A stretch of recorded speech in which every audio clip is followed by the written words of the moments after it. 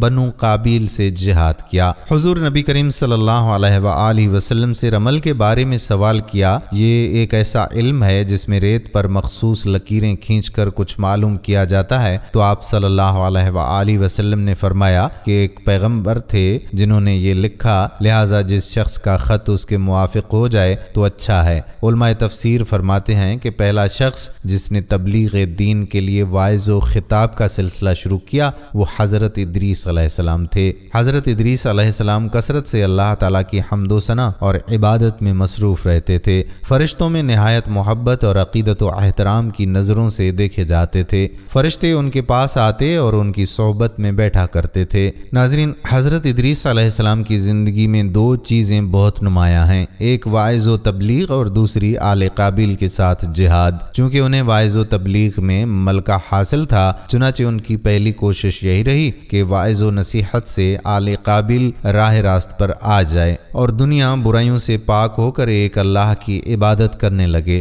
لیکن شیطان نے ان لوگوں کو پوری طرح اپنی گرفت میں لے لیا تھا۔ جب آپ علیہ السلام ان سے اللہ کی وحدانیت کی بات کرتے، ایک اللہ کی عبادت کی نصیحت کرتے، برائیوں کو چھوڑنے کی تلقین کرتے، تو یہ باتیں ان لوگوں کو بڑی ناگوار گزرتیں اور آگ بگولا ہو کر انہیں اذیتیں دیتے، تمسخر اڑاتے، پتھر مارتے۔ دراصل ایک طویل عرصے تک شیطان کے زیر اثر رہ کر یہ لوگ شرک و کفر اور برائیوں کی دلدل میں گردن تک دھنس چکے تھے۔ اس وقت دنیا واضح طور پر 2 گروہوں میں تقسیم ہو چکی تھی، ایک شیطان کے پیروکار اور دوسرے اللہ رب کائنات کے ماننے والے۔